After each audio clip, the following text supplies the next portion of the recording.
In this video, we will talk about how to find local extrema of multivariable functions.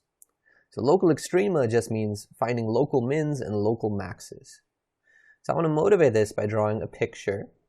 So I'm going to draw my 3D axes. So let's have z-axis, our y-axis off to the right. And then the x-axis, I draw it slanted to indicate it's coming out of the page. And then let's draw their negative directions. So negative y-axis going to the left, negative z going down, and the negative x would be going into the page. So now I'm going to draw the surface of some function. So I'm going to call this z equals, and z is going to be some function of x and y. So I'll call it f of x comma y. So now I'm going to draw a surface. So let's say the surface curves like this, and then at this point it sort of curves downward here like this, and then it also curves downward in the back, making this sort of parabola type shape. And then at this point as well, it's going to curve downwards in the front like this. It's going to curve backwards, and then once it goes behind this ridge, I won't be able to see it, so I'm going to draw a dashed line for the back of it. Okay, let me extend this a little bit lower, a little bit lower. Okay, so now I'm going to connect this point with the other side across with the curve like this. I'm going to do the same thing with this point over here. I'm going to connect it, and now it's going to go behind the sheet, so I'm going to draw a dashed line because I can't see it anymore, but connect it over there, and I get something like this. So if we look at this point here, and I draw the cross section that's parallel to the xz plane here, so that would come down this way. And then in the back, it would also come and curve down like this. So we get this sort of parabola shape. Alrighty, and this surface is going to extend infinitely. So it would extend infinitely this way, and extend infinitely this way, and go further. And this would come down, and this would come down. This would also go out, and so on and so on. Okay, so to make this a little bit more interesting, I'm going to draw a little bit more of this shape. So I'm going to continue this curve up like this, and let's say that it forms like the top of like a hill here. Whoops. So top of a hill, and then I'm going to try to make it look 3D. So in different trajectories going down, maybe there's some lines, another line going down, and I can draw some lines for the back. So maybe there's a dash line for the back, and a dash line for the back, and maybe another dash line for the back. But sort of a top of a hill like that. So notice at this point, that's at the top of the hill, we call this a local max. A local max conceptually is like the top of a hill. It's higher up than the points in a nearby vicinity around it. There could be multiple local maxes if there are multiple hills, but this is just one local max in the surface. And then this point over here is called a saddle point. And what makes it a saddle point is if I were to look at that point and go purely in the x direction. In the x direction, it traces out this parabola, and it's the high point of that parabola. But if I were to go in the y direction from that point, so if I were to go this way or this way, that's traveling in the y direction, it's the low point in that y direction. So the fact that it's a high point in one direction and a low point in another direction is what classifies it as a saddle point. Okay, so now there's something that I want to notice about where the local max and the saddle point are occurring. So at a local max, a local min, or I'm going to zoom out here a little bit, or a saddle point, if the partial derivative, so if fx, the partial with respect to x and the partial with respect to y exist. So when I say they exist, I mean we can't have things like sharp corners in this 3D graph. Then it turns out that those partials must be equal to 0. The partial with respect to x is equal to 0, and the partial with respect to y equals 0. And I could see that in the picture where the saddle point and the local max occur, they're flat points. If I were to draw the tangent line at either one of them in either the x direction or in the y direction, that tangent line would be flat. And that's why I know the partial derivative is 0. Okay, so when we're looking for local mins and local maxes and saddle points,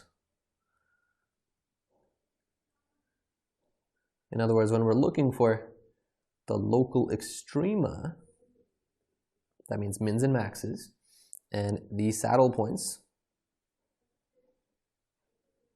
we're going to look for them at points where the partial derivatives both equal 0. Okay, so before I do an example where we find local mins, local maxes, and saddle point, I need a little bit more framework, and I need to give a definition. So I'm going to let capital H be equal to fxx. So that means second partial derivative with respect to x both times fyy, and then minus fxy squared. So it's a combination of these second order partial derivatives. This expression h is called the Hessian of f, and it turns out it's useful in classifying whether these points where these partial derivatives equal 0 correspond to mins, maxes, or saddle points. So what tells us that is the second derivative test. So notice that this Hessian involves all of these second order partials. Okay, so this is going to be called the second derivative test. Okay, so what it says is, suppose that f, the partial with respect to x, and the partial with respect to y are continuous on a disk that's centered at the point A comma B, and the partial with respect to x and the partial with respect to y at that point A comma B equals 0. So don't worry about this preliminary stuff too much. The biggest thing that I want you to take away from the preliminary stuff is the fact that I need the partial derivatives with respect to x and y to both be 0 at this point. Okay, so now there's a few cases. So if h, that's that Hessian term that we had above, is greater than 0, and the second partial with respect to x both times at that point is greater than 0, it turns out that f has a local min at the point A comma B. On the flip side, if you change that fxx term to being negative, being less than 0, then f will have a local max. Okay, if the Hessian is less than 0, if it's negative at A comma B, then f will have a saddle point. And then finally, if the Hessian is equal to 0, then this test is inconclusive. So there could be a local max, a local min, a saddle point, or none of them.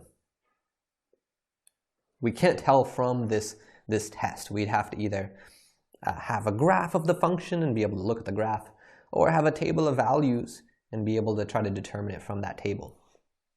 Alrighty, let's do an example. So let's find all local maxes, local mins, and saddle points of this function f of x comma y.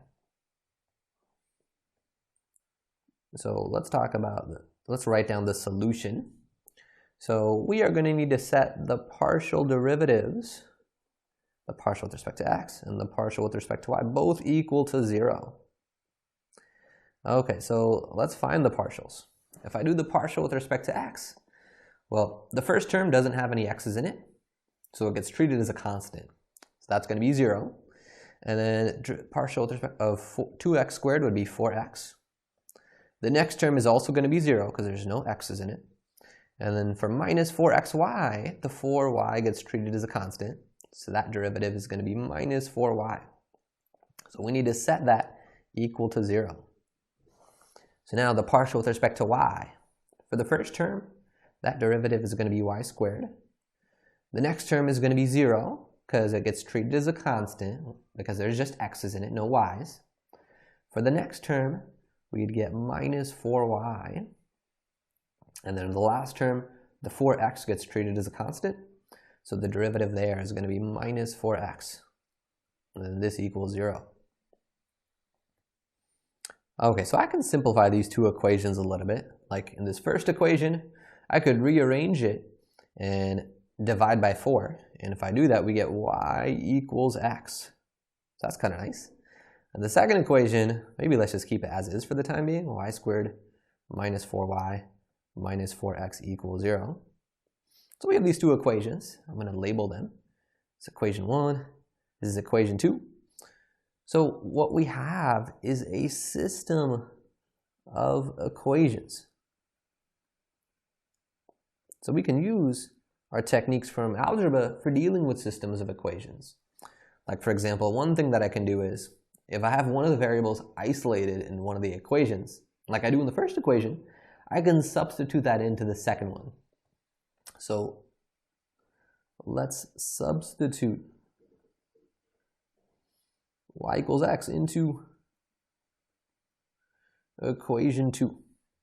So doing that, we will get x squared, because I've plugged in x for this y, and then minus 4x, and then minus that other 4x equals 0. All right, so this becomes x squared minus 8x equals 0. And if I factor out an x, we get x times x minus 8 equals 0. So at this point, I can read off what x equals.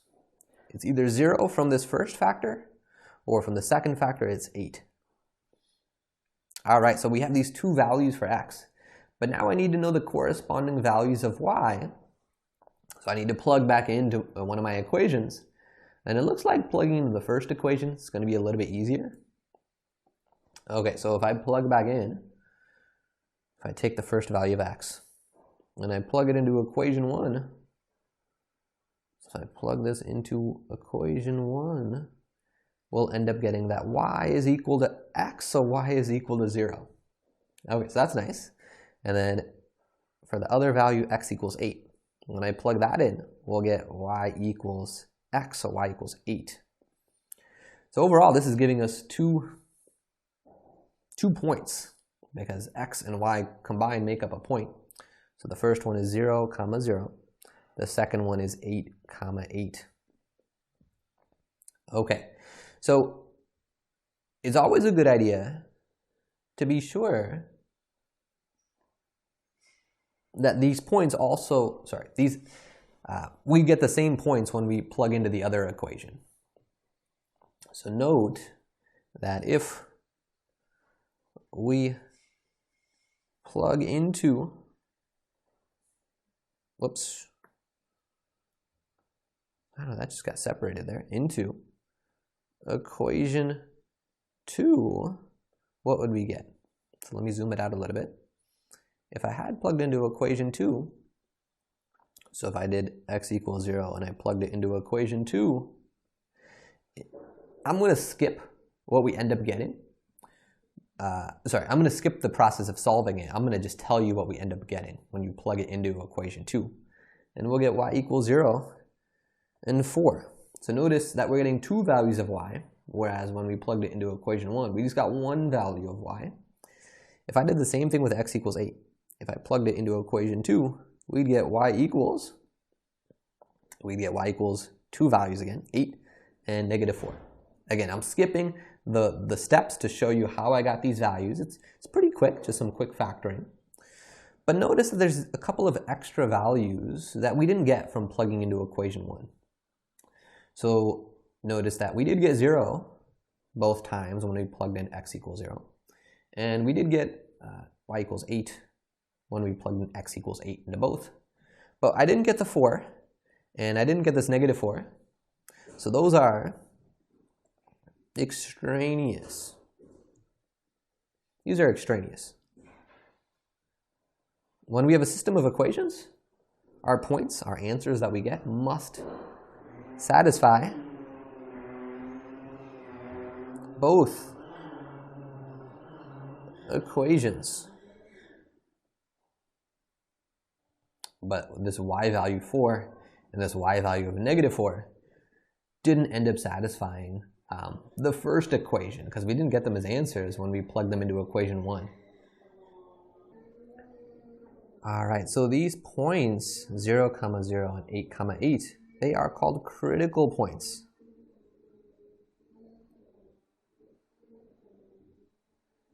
So critical points are points in the domain of our function where, in this case, we need all of the partials, so it's fx and fy, they both need to be equal to 0, or at least one partial is undefined. In our class, we're not really going to be dealing with situations where one of the partials is undefined. So we're primarily going to be focusing on finding points where all the partials equal 0 to find critical points. All right, so we have our critical points. Now I need to compute that Hessian. So now we need to compute H.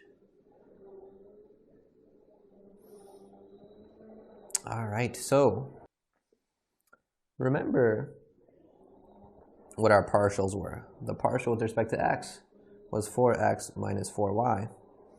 And the partial with respect to y was y squared minus 4y minus 4x. Okay, so we are going to need to compute fxx, we're going to need fyy, and fxy for the Hessian. Okay, so if I do the partial of fx with respect to x, we'll just get 4.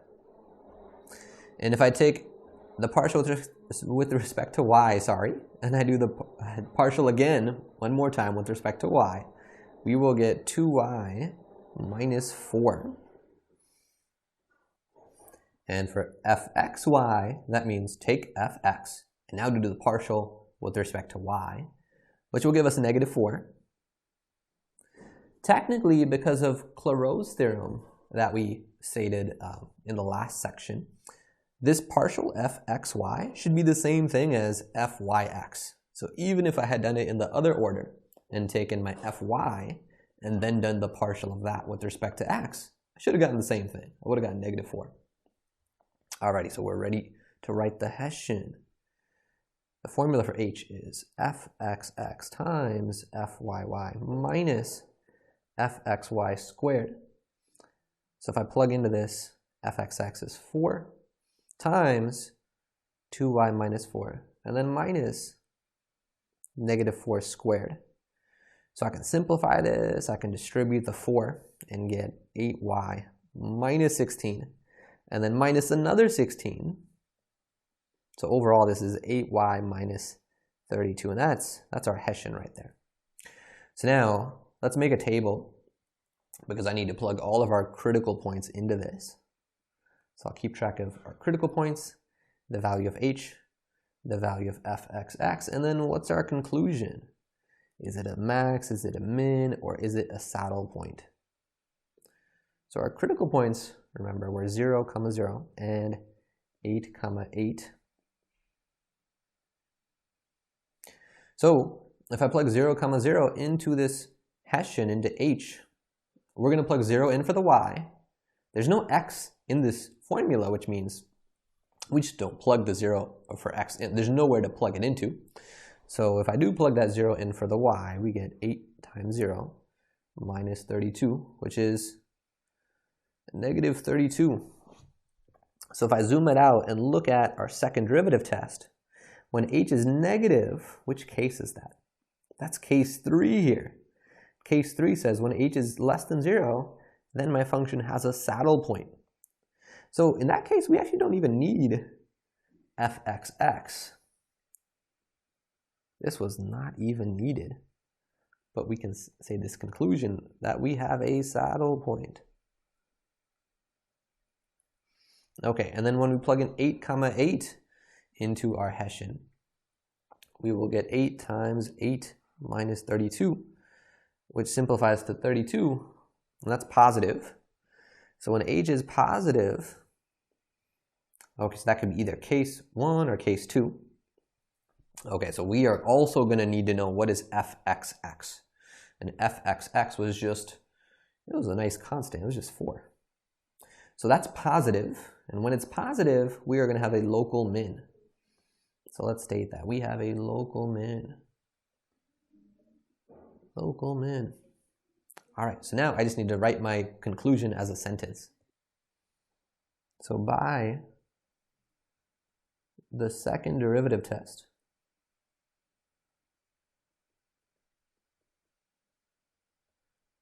f has a saddle point,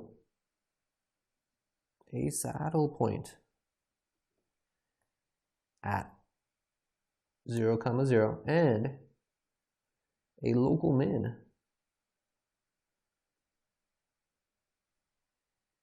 at 8, 8. And that would be our answer.